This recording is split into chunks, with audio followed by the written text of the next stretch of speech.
The Star Trek Technical Manual and, of course, the Star Trek blueprints of the USS Enterprise would become some of the most important Star Trek beta canon works of Franz Joseph and the 1970s. But what's the story behind the man and his amazing works of art? Well, today we'll find out. Hello and welcome to Backtrek, a web series that focuses on the background information on any given topic in Star Trek. In today's episode, we're taking a look at Franz Joseph to better understand his place in Star Trek history. I also just wanted to let you all know that I'm currently suffering from a bronchial infection, so please excuse any wavers in my voice. Thank you. We all know the saying, all good things must come to an end. And if history is any indication, in relation to Franz Joseph and Gene Roddenberry, it was once again proven to be true. There wasn't always bad blood between these two titans of Trek. In fact, in the beginning, Joseph and Roddenberry shared a great friendship and a mutual admiration of each other. That is until August 20th, 1975. Born Francis Joseph Schnaubelt in the suburbs of Chicago on June 29, 1914, the person we would all come to know as Franz Joseph was the middle child of 6 very close-knit siblings. Joseph loved art and had an impressive talent at it, creating elaborate linoleum block prints for the family's Christmas cards. During World War II, Joseph was unable to join the military due to his poor eyesight and bad back. However, he would get a job at Consolidated Vultee Aircrafts, later renamed General Dynamics, as a draftsman, submitting blueprint drawings of single-engine airplanes. Franz Joseph worked for General Dynamics for almost 30 years as a design engineer, but in 1969, he would be laid off by the company, replaced by younger men who had college degrees. Joseph was a fan of Star Trek, although he sometimes admitted that Trek wasn't as scientifically accurate as he would have hoped for. But in 1973, Joseph would decide to draw the props and ships of Star Trek as an intellectual exercise. After creating about a dozen technical drawings from Star Trek in April of 1973, Joseph would write Gene Roddenberry in regards to proprietary rights, and Gene would write back encouraging Joseph to continue on with his work, and to set up a meeting between himself, Lincoln Enterprises, which was his wife, Majel Barrett's Star Trek memorabilia business, and Joseph. Joseph and Roddenberry would write each other back and forth over the next 5 months or so, with Roddenberry very enthusiastic about Joseph's projects. However, at this time, terms, conditions, or even a contract had yet to be ironed out. On September 21st, 1973, Joseph would begin to work on a far more complex, but very interesting Star Trek project, the Star Trek blueprints. Determined to map out every deck of the Starship Enterprise, a sort of proof that the USS Enterprise could be a living, breathing starship of the future. He would finish his blueprints on December 14, 1973, sending a copy to Gene Roddenberry, who was over the Vulcan moon with them, immediately calling Joseph to compliment him on the caliber of his work and to invite him to Warner Brothers Studio in Burbank, California, to discuss equipment problems that Roddenberry was having with his made-for-television science fiction film that he was creating called Planet Earth. On January 4th, 1974, Joseph flew to Burbank, California, where he met with Gene Roddenberry, Bill Tice, Matt Jeffries, Bob Justman, and Ralph Nevada, where he discovered that everyone from the top brass to the janitor had seen his work and had all loved it.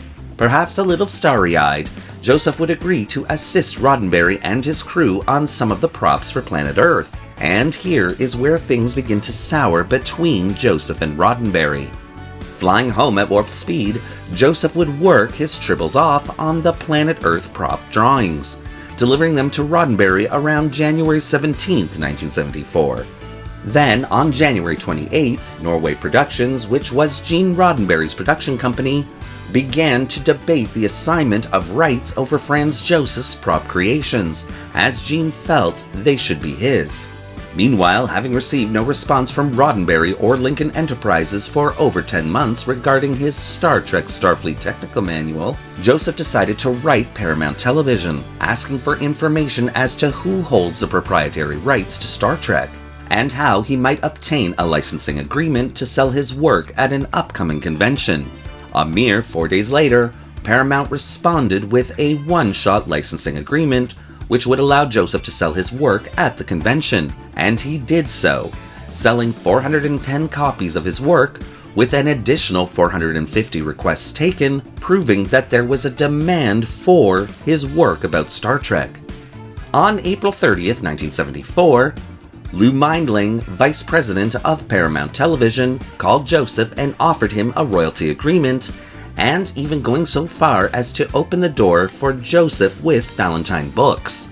And on May 14th, Joseph would inform Roddenberry about his interactions with Paramount Television, and how it was obvious that Paramount had the legal marketing rights to Star Trek, explaining Roddenberry and Lincoln Enterprises' delay in marketing his work. And so, going forward, Paramount Television would be handling all of Joseph's projects. As you can imagine, Gene was none too happy with this development. Throughout Star Trek's lifetime, Gene Roddenberry would often claim all of Trek was his creation, and although it's true he provided the bare-bones structure of the series itself, a lot of the fleshing out of the characters and the universe would be the work of other people, such as Gene Kuhn, D.C. Fontana, and John D.F. Black, to name only a few. So now, imagine this man, Franz Joseph, who had no connection to Trek before his impressive work, goes and makes a deal with the actual people who have the rights of marketing Star Trek, and you can understand Gene's frustration. It isn't justified by any stretch of the imagination, but certainly is a human reaction. From then on, Joseph sort of became a behind-the-scenes Star Trek go-to guy for all things beta canon, striking deals with Paramount and Ballantine Books for his work. By February 25, 1975, over 20,000 pre-orders had been made for Joseph's Star Trek blueprints. Early the next month, Roddenberry and Paramount would enter into their own agreement to create what eventually would become Star Trek the Motion Picture, while Joseph would strike another deal to publish his Starfleet Technical Manual. On May 24, 1975, the Star Trek blueprints would hit store shelves, and would be completely sold out after only 2 hours.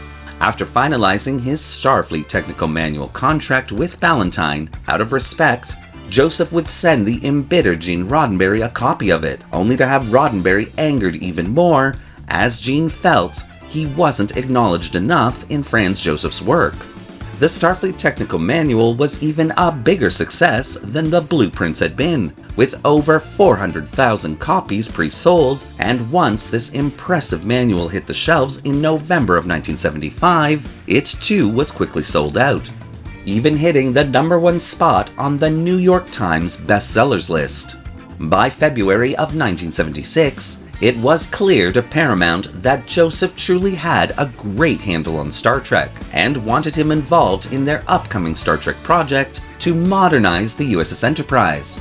But by this time, Roddenberry's behavior towards Joseph had soured Franz's feelings about working with him on any Star Trek project, and so he declined the offer, stating it was not his place to tell Gene Roddenberry what to do with Star Trek.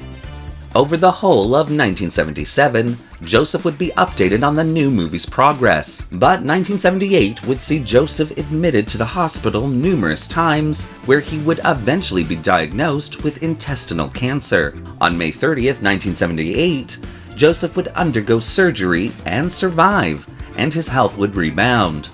And although he agreed to allow Paramount to use both his Starfleet Technical Manual and blueprints on the display screens of the consoles in Star Trek the Motion Picture, it was clear that he and Gene's vision for Star Trek, and any hope of fixing their friendship, had fallen into the abyss of a black hole, as Gene Roddenberry would take any opportunity he had to talk bad about Joseph and his work, even going so far as to make up false rules about starship designs in an effort to discredit the man's work. Of course, this wouldn't stop Roddenberry from using Joseph's work in Star Trek the Motion Picture, leaving his work completely uncredited, or signing off on starship designs for Star Trek The Next Generation, which would directly contradict his so-called rules, but such is the hypocrisy that was Gene Roddenberry. Both Franz Joseph's Starfleet Technical Manual and his blueprints are prized possessions of mine, and I'm sure a lot of you out there feel the same way about them. They inspired me during a time when there was very little Star Trek material out there, and Joseph's attention to detail is truly amazing. I wish I had had the opportunity to meet Franz Joseph to discuss his life and Star Trek, but sadly, on June 2nd, 1994, he died of a sudden cardiac arrest, just a few weeks shy of his 80th birthday. But Joseph's memory lives on through his work, with many new fans of the various shows rediscovering the man who had brought Trek back to life over 40 years ago. And if that isn't an amazing legacy to behold, I truly don't know what is. But certainly one thing is clear: Franz Joseph has earned his valued place in Star Trek history.